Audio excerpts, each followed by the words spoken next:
Hello, ladies and gentlemen, and welcome to Whiskey Uncorked. My name is Brian, and today we are going to be reviewing what should be on the budget end of things here in the States, not quite so much, but this is a bottle that's gotten a lot of attention, as we've already reviewed its cousin, a blended malt. This is the TB BSW from Thompson Brothers. It is a blended Scotch, and it's trying to blaze some new trails or reblaze some trails in the Scotch whiskey scene. Let's talk about it. As we've mentioned on this channel a number of times, the Thompson brothers over in Dornoch in Scotland are doing fantastic work, not only with their independent bottling, but here they're doing some pretty fantastic work with their single malts from their very tiny little distillery over there. But they've really kind of hit the masses by producing what are meant to be very affordable and very high quality blended whiskeys. One, the blended malt, the SRV5, which we've already reviewed on this channel, and this, the blended Scotch, the TB BSW. Before we go any further, why don't I just talk about what's in the bottle first? So, as I mentioned, this is a blended Scotch. So this is in the same category as your Johnny Walkers, your Dewars, Chivas Brothers, etc., etc. However, the big difference with this is that the percentage of malt whiskey, that is not the grain whiskey, that is kind of added to make the whiskey quote unquote smooth or much more easy to drink. And the grain whiskey has been an ever increasing number in those Johnny Walkers and Chivas Brothers and things that I've mentioned, really diluting the flavor because that grain whiskey just doesn't tend to have the same punch, the same amount of flavor. It's added because it's cheap to make. It's not made in pot stills. It's made in continuous stills. They tend to age it in very well used casks. And it's actually added to remove flavor to make sure that the whiskey isn't too flavorful for the masses.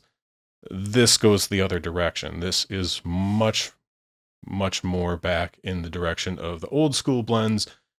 And I want to say that it's like 70% is malt whiskey, maybe even slightly higher. But yeah, this is almost all malt whiskey. The vast majority of it is malt whiskey, and you can definitely tell in the flavor. In fact, if you put this in front of me and I was blind, I probably would not say, oh, well, this must be a blend because it's just thin, it's lacking flavor, because that's historically at least what I've grown up thinking that blends are.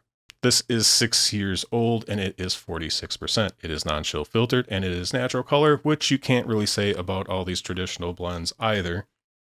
And it is fairly well sherry influenced. The bottle is pretty dark. These are batch made products. There's going to be some differentiation there between batches. And like I said, even here with a different name on the label, it's just another batch, really. The Redacted Brothers, we're getting used to it here. We have a fairly sherry forward whiskey at 46% non-chill filtered natural color at 6 years old. And this is a 6-year-old that does not drink like its age. So it is true that generally at younger age statements, I'm not a huge, super young Scotch fan. There are gems out there. I've mentioned this before, obviously. But around that 6-year-old age statement, it really needs some barrel influence, if you ask me.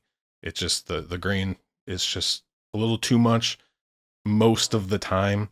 Ardnamurchan's maybe like the one distillery for me I've gotten to taste. Although recently Lag, but that's the Corey Cravey, which is also heavily sherried. Those do tend to do really well. Ardnamurchan's the one where I don't get a ton of grain. I don't know what they're doing over there, but they're doing really good work. It definitely drinks older than kind of the 6 or 7 years old, at least the ones that I've had so far. But the Thompson brothers know what they're doing. They're great at picking barrels, and they're obviously very, very talented blenders. The SRV5 blended malt is also very, very solid. However, I will say this up front. I think I like this one a little bit better. But why don't we get into the tasting notes and give this thing a score? We'll talk about value, which is a little bit of the sticky point here, being in the US and paying close to $60 to be able to get this, when this really should be, if it was a 1-to-1 conversion, much closer to a $40 price point. because yes, this is $55 plus tax, and that's just a little bit too much. It's competing with bottles it shouldn't have to compete with. Even though it is slightly cheaper than those, we know what this should cost. It's probably at least $10 too much. Same thing with the SRV5. They really should be a little bit cheaper. They've managed to get the McLean's nose here down to $35, which makes this even more difficult because that McLean's nose did start out around $50. I'll review that one at some point on this channel as well. But I think the next wave that came over the next batch they were able to get it down to $35. But let's talk about the whiskey. Let's nose and taste this thing and see what we're getting today. All right, let's try it on the nose. Yeah, sherried, but we're getting honey and toffee and raisins.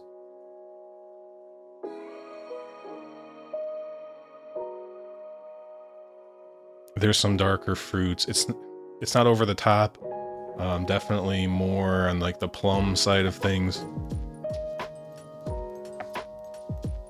I'm picking up a ton of nuttiness, which I almost would expect. It's a little bit more fruity. So raisins and plums, and a good dollop of honey. There's some spices in here too. I can tell you already that, even before getting to the palate, that there's nice baking spices kind of all the way through this experience. It's not spicy really at any point. It's just going to I'm getting ahead into the tasting notes, but the nose and the tasting notes really kind of directly correlate. But yeah, it's just kind of like raisin cakey, cinnamon and nutmeg. But everything's really restrained. Everything's really refined. And if you were to tell me that this was a 6-year-old whiskey blind, I wouldn't believe you for 1 second. So the nose is very enjoyable.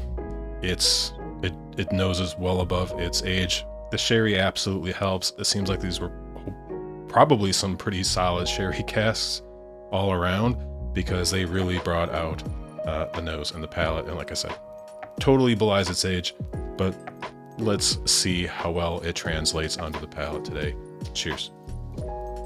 It's a really great drinking experience. There's a lot of viscosity here. It's full-bodied. It drinks like a dream. It's fruity. It's obviously sherried again. I pretty much gave all the tasting notes already, but we're talking like raisin cake, baking spices. There's a real nice honey sweetness throughout the whole experience.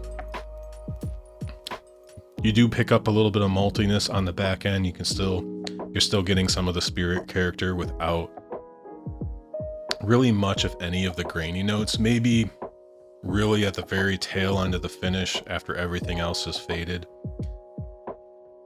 Again, I think that's probably a note that I seem to be a little bit more sensitive to, but I'm really not complaining about it here at this point. It's not quite desserty. It's not that sweet. It's not that decadent. But this is a high quality sherried whiskey all around. Let's go in for a second sip and see if we get anything else. Not much nuttiness on the nose. Maybe some almond. Some chocolate covered almonds. I definitely could pick those out because there's always a box in our pantry, thanks to Tanya. But yeah, very good. Stops short of being, as I mentioned before, of being desserty, but it's thick, it's sticky, jammy. Maybe even some raspberry jam. The sherry is the star of the show here. Not really getting anything from any of from the spirit that would indicate a particular distillery character or anything like that. Obviously, it's a blend. There could be 20 different distilleries in here. Nice finish. Again, it kind of dries out on the finish, very similar to the SRV5, which I just had. I didn't rewatch the SRV5 video to find out exactly what I said, but That one definitely had a drying finish. This one, maybe not quite as much so. And some of the juiciness from the sherry carries through. But again, very full flavored, very full experience, full bodied, flavorful. I would not think that this was a 6-year-old whiskey by any stretch of the imagination. I would put this at least at the 10, 12-year-old range. Would not think it was a blended Scotch, given what I've come to know blended Scotches to be. Although this and the McLean's Nose from Adelphi are going a long way. I kind of re-blazing a trail that already existed at one point, and that all the classic blends have kind of strayed from pretty wildly at this point. I know there's a number of other brands coming out doing very, very good work. Not necessarily ones that have hit the States here yet. However, this absolutely deserves all of the praise that it gets, and it's great to see that this style of whiskey is coming back, particularly when it's meant to be affordable. So for a score, where are we at? I think I'm pretty comfortable with a 7 out of 10, which is very good. Doesn't get up into the A category. It's a little bit too straightforward. This could be a whiskey from any distillery that's trying to make quality whiskey. But again, blended Scotch that absolutely passes for a good single malt whiskey. I'm pretty comfortable with a 7 out of 10. Very good here. No qualms with that score whatsoever. But let's talk about value a little bit. That's where things get a little bit hazy. If you're in the UK, or if you're anywhere paying close to that 32 pounds, 35 pounds, whatever, which would include tax, I believe, this is a steal. This is absolutely a whiskey that you could just have on your shelf. You could replace a lot of your other kind of standard sherry bombs, even like your Speyburn 15. Like I haven't done a side-by-side, but if that's just kind of your go-to, you could save yourself quite a bit of money, even here in the States, by picking up something like this. And you would probably not miss a whole lot. I think I have some sherried whiskeys on my shelf that cost at least as much as this at $55, probably quite a bit more, that I don't necessarily like enough where I would buy that over this, particularly at the price difference. This carries its weight. But at $55, you kind of got to wonder who's taking the premium here. Because at $60 after tax, we're looking at a $15, $20 difference between what it should cost. Obviously, we know most of the time we're going to pay a little bit more. Although there are often times, particularly with some of these budget blends, where I think we're paying almost even less than they do in the UK, which is kind of crazy if you ask me. But we're paying a pretty solid premium, and this has crept up pretty darn close to those 10, 12-year-old introductory flagship bottles that we know from all of our favorite distilleries and that we've reviewed a number of on the channel. However, I did give this a 7. I gave a lot of those whiskeys a 7 out of 10 as well, and you are getting this for probably $5 to $10 less than those, so you can still look at that as a little bit of a win. This has all the specs, 46%, non-chill filtered, etc., etc. However, we know the truth, right? This is aimed at whiskey enthusiasts. We know what it probably should cost us, and we know that we're paying more than probably most people in the rest of the world for some reason. Not necessarily that that's the Thompson Brothers' fault. It could be the importers. It could even be the stores. I don't know. Maybe where you live, you can get this for less. As I mentioned, the McLean's Nose is $35 a bottle. It was $50 when it first came out here. It's now down to $35. I've been kind of hoping that maybe these would drop as well, but that hasn't quite happened yet. So it does make it a little bit more difficult to assign value to this.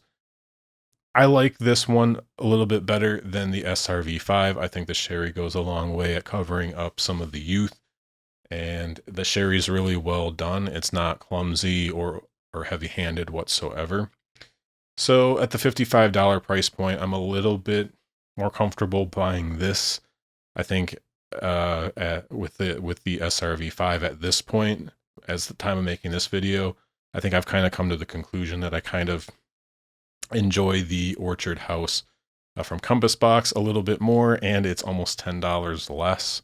So if I am looking for a cheap, even $45 is a lot of money for a bottle of alcohol when you think about it. But it's obviously I don't drink a lot of this stuff. I have a few bottles here and there, and mostly, as I've mentioned, kind of out of curiosity. So to wrap that up, value on this, I'll say that I almost want to say it's fair, because I do actually really like this bottle. But at $55, I know that it should be a better deal than that. I should be more excited. This should be something that could just absolutely be a staple on the shelf. And if I'm going to be drinking sherried whiskeys that night, I know I could pour myself a small dram of this as a warm-up and just have a really, not just a really good warm-up, but a really nice benchmark for anything that I drink afterwards, because you're going to have to beat this at the very least. So, final verdict, I'll say it's an okay value. It should be better. People in other areas of the world are getting a better deal on it. For the time being, it costs what it costs here. Yes, we normally do pay a little bit of a premium for obvious reasons. And just getting it over here is oftentimes going to add a price or add a cost to the overall equation, particularly from a small producer. So I do hope that this bottle and the SRV5 stick around for a long time. I know there's rumors that this is maybe a temporary thing. The good news is that there's a lot of producers out there that are starting to make this style of whiskey. There's been a good proof of concept, both with blended malts and now with these blended scotches, where hopefully we are going to see a pretty steady stream of these more affordable, but still very high quality options. But yeah, what's your budget go-to bottle? Do you love your budget bottles? Is this a category that you just don't pay attention to? Do you have just a secret that you're willing to tell the small channel here and let us all know on something that we should check out? Are we looking at 43% single malts? Are there still some of the classic blends out there that you still enjoy drinking? Or have you found a really nice replacement in this new wave of affordable blended malts and blended scotches? So yeah, let me know in the comments. If you've gotten to this point, please hit like on the video. I do really appreciate it. And if this is your first time here, please hit the sub button. It helps me so much. I do really appreciate it. But as always, thank you again for watching. And until next week with another review, cheers.